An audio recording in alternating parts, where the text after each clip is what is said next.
आप सभी को जोहार, नमस्कार। बड़का गांव में बिजली की समस्या बहुत अत्यधिक है और शुरू में भी थी, अभी तो हालत और भी बदतर हो गया है। हम ये सब जानते थे और लगातार ये समस्याओं को देख भी रहे थे अपने कार्यकाल में, और इस वजह से हम जानते थे कि आने वाले समय में बड़का गांव के लिए स्थिति और भी भयावह हो सकती है बिजली को लेके। तो हमने बहुत प्रयास करके डीवीसी, एनटीपीसी, जेबीवीएनएल, झारखंड संचरण हो, झारखंड वितरण बिजली निगम लिमिटेड, सबके साथ एक समन्वय बना के और फिर जिला से, रेवेन्यू डिपार्टमेंट से, सब जगह परामर्श लिया, विधानसभा में मामला उठाई, उसके पीछे लगी रही और फिर जाके कैबिनेट से पास भी करवाई और माननीय मुख्यमंत्री जी के साथ कोऑर्डिनेट करके वहां पे शिलान्यास भी हुआ। अभी भी बिजली का स्थिति जो बद से बदतर है। अब इसका मतलब जनता भी इसका कारण है, क्योंकि अंधकार को उन्होंने ही चुना, ऐसे विधायक को चुना जो जिनको पता नहीं है कि कहाँ धरना करना चाहिए, कौन सा समस्या का समाधान कहाँ होगा, या हो सकता है पता है तो जनता को बेवकूफ बना रहे हैं। ये लोग सब डीवीसी का जो ये मामला है, आप सब जानते हैं कि वहां पे डीवीसी से बिजली काटी जाती है और डीवीसी लगातार इस तरह का, मतलब जहां पे भी हम कार्यालय जाते हैं तो उसका ही शिकायत सुनते हैं।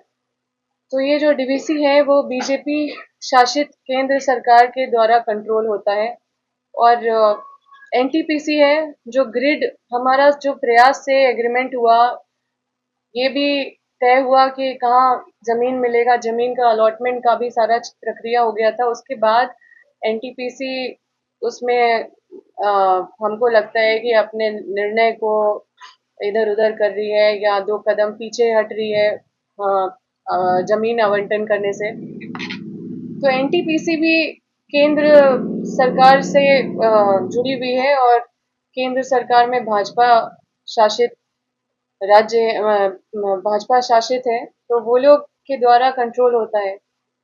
अब ये जो बड़का गांव के विधायक हैं वो सिर्फ अकेले ही बीजेपी के नहीं है, पर वहां पे जो लोकसभा क्षेत्र है हजारीबाग, वहां से भी सांसद बीजेपी के हैं और चार विधायक देखा जाए तो बीजेपी के हैं। सब मिलके भी वो ग्रिड को नहीं बना पा रहे हैं, या वो एनटीपीसी या डीवीसी से मिलके ये जो तकनीकी चीजों को, एक छोटा सा चीज है जो छोटा सा प्रयास करे तो इनका बीजेपी केंद्र शासित है और आराम से ये सब चीजों को हैंडल किया जा सकता था। लेकिन देखिए, इनको अगर लगता है कि बिजली का समस्या पूरे हजारीबाग जिला में या फिर उस तरफ बड़का गांव में या छोटा नागपुर रीजन में इनके पास कोई विकल्प है, दूसरा कोई प्लान है कि इससे बिजली का समस्या समाधान होगा, तो ये बताएं। मुझे नहीं लगता कि मेरे जो हमने प्रयास किया, जो हमने काम किया, उस रास्ते पे चलने के सिवा दूसरा कोई इनके पास विकल्प नहीं है।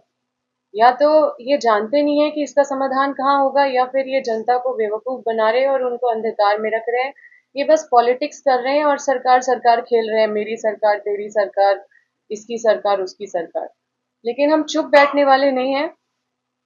ठीक है, जो भी परिणाम आया, जैसे ही हम इसका उद्घाटन करें, माननीय मुख्यमंत्री जी के द्वारा उद्घाटन, सॉरी, शिलान्यास हुआ। दुर्भाग्य है कि इस पूरे चीज का निर्माण हम नहीं करा सके। चुनाव हो गया अचानक से और परिणाम आप लोग सब जानते हैं। आज दुख है कि एक विधायक के तौर पे अपने लोगों के बीच में हम उनके साथ नहीं रह पा रहे हैं।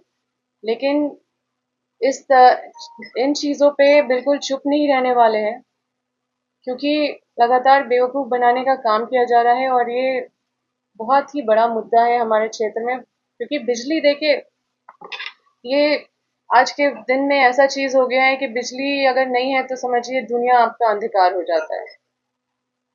आप पढ़ाई में भी बाधित होता है, खान पान आपका, बहुत सारे लोग कपड़े भी वॉशिंग मशीन में धोते हैं, फिर किचन में भी मिक्सी हो या कई चीजें हैं, मतलब आजकल बिजली के बिना जीवन को इमेजिन करना बहुत मुश्किल है। और ऐसी स्थिति में बिजली पे हमने जो काम किया है उसको आगे बढ़ाने के सिवा इनके पास कोई विकल्प नहीं है। और मैं इस चीज पे, क्योंकि लोगों को गुमराह किया जा रहा है, लोग भी गुमराह हो रहे हैं, और हमारा ये फर्ज बनता है कि हम अपने क्षेत्र के लोगों को या हजारीबाग के लोगों को अगर कोई गुमराह कर रहा है तो हम उस चीज को रोकें। और क्योंकि हर कोई जानता है कि ये डीवीसी बिजली काट रही है जो केंद्र शासित है, और बीजेपी है वहां पे, और हर कोई जान रहा है कि एनटीपीसी जमीन आवंटन का चीजों को रोक लगा दी है, जिसके वजह से ग्रिड नहीं बन पा रहा है। जो 220/33 केवीए का ग्रिड हमने बहुत प्रयास से करोड़ों की लागत से जो वहां पे बनने वाला था, वो मुझे लगता अभी मैं विधायक रहती तो अभी तक वो ग्रिड बन गया रहता। लेकिन दुर्भाग्य की बात है कि इतने समय के बाद भी शुरू भी नहीं हुआ, और इससे साफ साफ इनका नाकामी दिखता है। और इस तरह के विधायक को निश्चित रूप से अ, जनता तो खुश नहीं होगी, और उनका कोई काम, हम मुझे लगता है कि ये बस इसी तरह का पॉलिटिक्स कर करके सोच रहे हैं कि लोगों को मतलब अपने पक्ष में गुमराह करते रहेंगे, जो कि मुश्किल है। बस लेकिन यही है। बिजली की ये समस्या तो पूरे राज्य भर में है, सिर्फ सरकारों की स्थिति नहीं, पूरे राज्य में अलग अलग मंत्री देखिए, अलग अलग विधायक अपने क्षेत्र में हम कह रहे हैं कल कि बिजली नहीं कल है। ही